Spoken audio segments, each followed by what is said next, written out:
Harvey Specter não é apenas um advogado, ele é uma máquina de estratégia. Esse cara faz acontecer coisas que ninguém imagina na série Suits.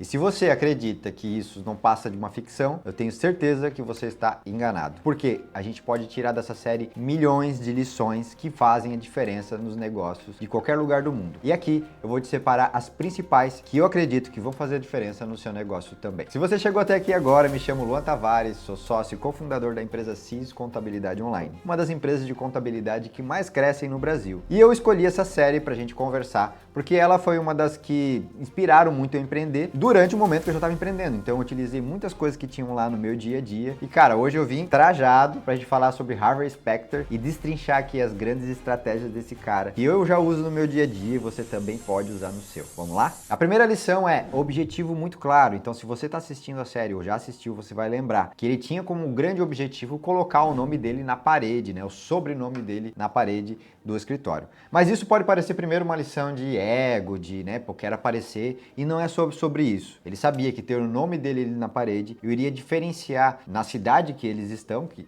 se passa em Nova York a série, como um dos grandes advogados de um dos maiores escritórios de advocacia da cidade e quiçá lá dos Estados Unidos. Então, ele tinha essa clareza e todas as ações que ele tomava no dia a dia dele estavam totalmente ligadas, direcionadas para esse objetivo. Se o caso, por exemplo, que ele fosse pegar não o levasse para esse caminho, ele não pegava. Se o cliente também não aproximasse ele desse objetivo, ele também não iria para esse caminho. Ou seja, Harvey já tinha uma posição muito forte dentro da empresa, já era um dos grandes destaques, já tinha um nome muito famoso dentro de Nova York nos Estados Unidos. No entanto, o objetivo maior dele era colocar o nome dele na parede como um dos grandes sócios da empresa. E foi por isso que ele batalhou boa parte da série. E você? Você tem um objetivo muito claro? Eu tenho o meu para os próximos 5 anos da minha empresa. E aí fica o convite para você. Tenha um objetivo muito claro para sua vida e para sua empresa. As duas coisas têm que ter conciliação. Não adianta você ter um objetivo muitas vezes arrojado na empresa, mas querer um lifestyle na sua vida mais tranquilo, mais de boa,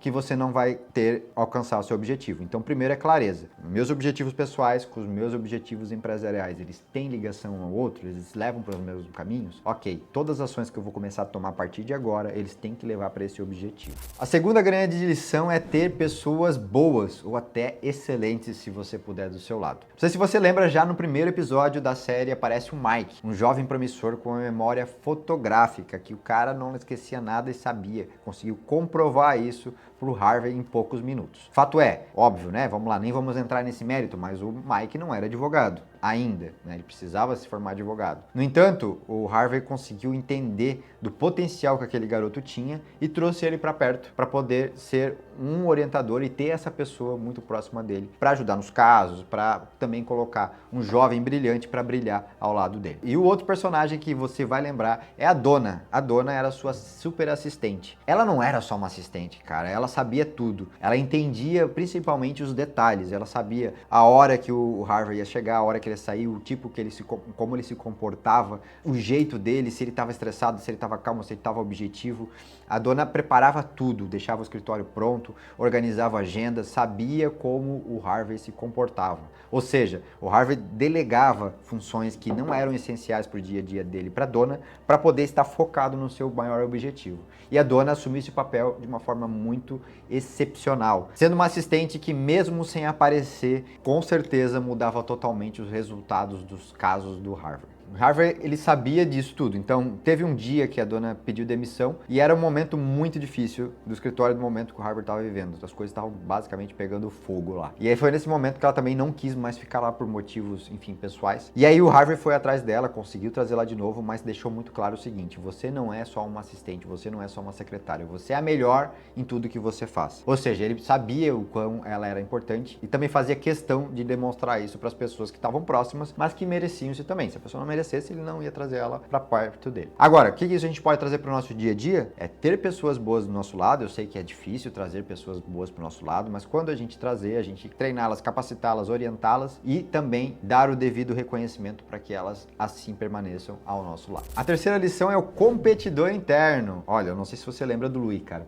mas na minha opinião, na série, o Louis, ele é um dos personagens mais importantes. O cara, ele é engraçado e ele tem uns quês ali ali de até tentar passar a perna nas pessoas, mas ele não é uma má pessoa. Ele só é uma pessoa chateada porque ele gostaria de ser o Harvey Specter. Ele gostaria de ser mais bonito, ele gostaria de se vestir melhor, ele gostaria de ser mais querido pelas pessoas. E, cara, teve um momento em que o Louis, ele teve a oportunidade de se passar pelo Harvey. Eu acho que foi o melhor capítulo, que ele se vestiu, botou a peruca loira, cara, e entrou as pessoas ovacionando como se ele fosse o Harvey. Então, de tão engraçado que isso foi. Champagne, sir?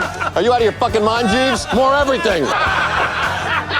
Fato é, o Louis ele começou com um papel mais fechado, carrancudo, sendo realmente uma pessoa, entre aspas, né, o grande competidor do Harvey, mas eu acredito que até o próprio autor foi entendendo que ele poderia fazer um papel muito mais importante e de aproximar os dois. A questão é, mesmo eles próximos, eles competiam. E durante muito tempo, o Harvey com certeza acordava mais cedo, porque sabia que o Louis acordava cedo. Ele trabalhou mais, porque sabia que o Louis trabalhava pra caramba. E ele se dedicou muito nos processos dele, nas causas dele, porque sabia que o Louis também não arredava o pé quando as coisas ficavam ruins. Ou seja, a grande sacada desse escritório de advocacia era ter dois excelentes profissionais, colocando eles não contra, mas tendo um quê de competição para que eles pudessem evoluir juntos. E aos poucos o Harvey, tanto o Harvey quanto o Louis, quando a série foi se evoluindo, e eu espero que você tenha assistido, porque senão eu vou estar te dando spoiler, um monte aqui, mas conforme a série foi evoluindo, eles foram percebendo que essa competição ela era saudável para eles. E eles começaram a extrair ainda mais dessa competição a favor de ambos. Então, tanto é que ambos vieram sócios, né, colocaram os nomes nas paredes. Em alguns momentos o Harvey precisou da ajuda do Louis, algumas vezes o Louis precisou da ajuda do Harvey e eles aos poucos foram se tornando grandes e excelentes amigos e parceiros de negócio. O que a gente pode trazer isso para cá? Primeiro, o competidor, ele faz parte da nossa evolução, então isso me remete também à Fórmula 1, a gente também tem a possibilidade, se você não assistiu, a ter um documentário, não documentário, uma minissérie do Ayrton Senna, desculpa,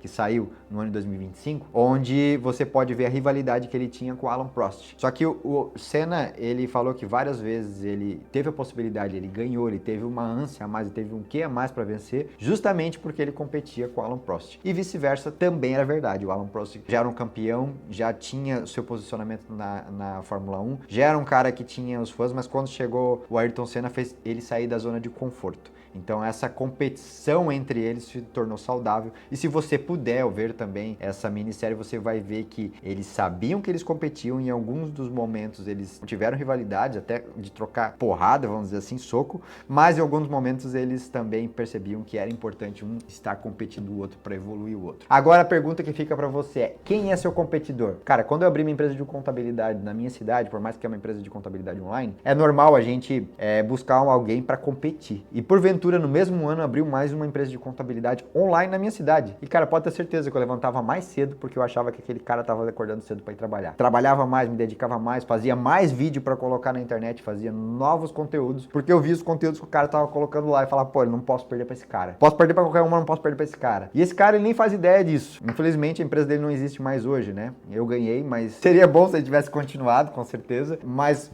aos poucos, a gente consegue novos competidores, novas referências, nossa mente expande mais. Mas, naquele momento, ter uma pessoa que abriu uma empresa no mesmo segmento que o meu, de uma pessoa com uma idade parecida com a minha, buscando os mesmos perfis de clientes, concorrendo a esses clientes, sempre que eu conseguia tirar um cliente dele lá, eu sentia uma satisfação um pouquinho maior. Sempre que o meu conteúdo dava mais gente visualizando, né, mais gente comentando, me dava um quezinho a mais ali, porque eu tava tendo alguém para competir. Isso foi muito saudável ali nos primeiros 2 anos de empresa, pode ter certeza que a gente correu muito atrás por causa deles. Agora, quem é seu competidor? Tenha isso, cara. Tenha isso. Olha pro mercado, veja quem são suas referências. Não tem problema você ter uma referência e falar, pô, vou pegar esse cara, pô, vou chegar perto dele. Acho que uma das grandes lições é essa, a gente poder se instigar, não da forma negativa, mas usar isso como combustível pra gente crescer também. Fechou? Vamos para a quarta lição. Próxima lição é postura e autoridade. Pô, Luan, onde é que tu tava até agora que tu não tava falando que o cara se vestia bem, tava lá, legal e tal? Inclusive, ele ensinou o Mike sobre isso. Então, o Mike, quando foi contratado, não ganhava bem ainda, não tinha nem ganho seu primeiro salário,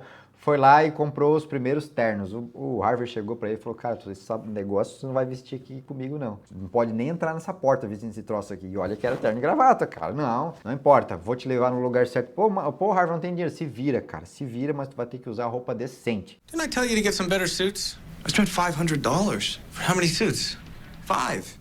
E a gente não tá falando de coisa cara, tá? Especificamente. Claro, o Harvey, ele era famoso por usar roupas muito caras. Isso fazia parte do posicionamento de marca dele no momento que ele tava. Agora, calma. A gente não tá lá, a gente não é um dos grandes advogados de Nova York. Cara, eu não lembro de números, assim, mas assim, vou dar o chutão, depois a gente pode até conferir lá na série, mas é cerca de um terno de $80 mil. O cara usava coisas absurdas, assim. Mas não era só sobre isso. Vamos pensar o seguinte. Pô, primeiro é posicionamento. Quem ele se posicionava? Como um cara, né, que tava sempre muito bem vestido. Mas, cara, não adianta estar bem vestido se você não cuida da sua saúde. Cara, a primeira coisa que o Harvey fazia quando ele acordava era sair e correr na rua. Então ele acordava, tomava o café dele e ia correr na rua. Não importa se ele tinha um caso absurdo que ele exigia muito daquele dia, ou se ele ia ficar o dia inteiro dentro do escritório dele. Ele saía para correr na rua e praticar sua atividade física. Ele pode ter certeza que o Harvey ele tinha total noção de quanto isso impactava no posicionamento dele. Então ele tinha uma marca muito forte que era fazer a atividade física dele de manhã cedo. Depois chegava no escritório muito bem arrumado, posicionado, ele falava bem,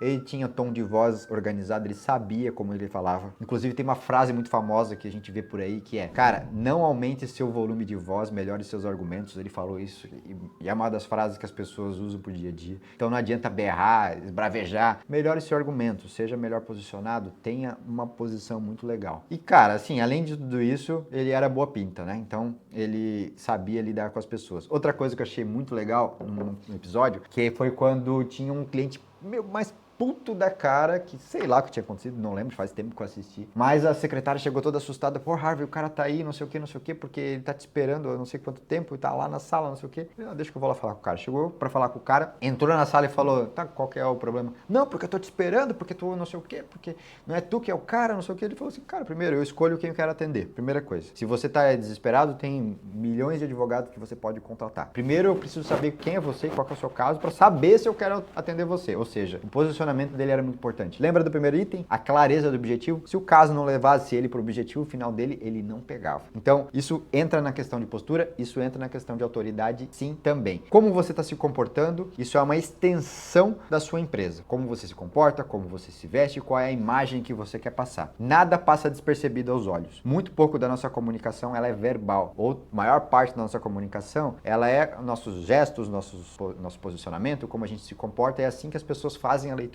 sobre nós. Então, tenha essa percepção para o seu dia a dia também. Próxima lição é: tudo importa, todo detalhe importa. A primeira delas foi com relação, que eu falei, da vestimenta do Mike. A segunda foi com relação à janta. Tinha uma janta que os novos, não vou dizer, eu chamar tipo calouros de advogados que entravam no escritório tinham que pagar para os outros. E aí o Mike não tava nem aí para esse negócio. Ah, pô, isso aí é exagero, isso é bobice, eu não tô nem aí. E aí o Harvey pegou ele quase que pela orelha do Mike, falou: vem cá, deixa eu te mostrar um negócio. Tá vendo aquele associado que eles chamavam lá? O associado estava imprimindo algumas folhas na impressora. Sim, tô vendo. Aquele cara nunca vai ser sócio, ou seja, aquele cara nunca vai ter o nome dele na parede do escritório. O Mike olhou assim: tá, mas como assim? Ele até é um cara bom, né? Ele tem, como você tá dizendo que ele nunca vai ser sócio? Ele nunca vai ser sócio porque ele não sabe o que ele tá fazendo, ou seja, ele não tá percebendo os detalhes das coisas que ele tá fazendo. A forma com que ele tirava cópia era analisado ali. Take a good look.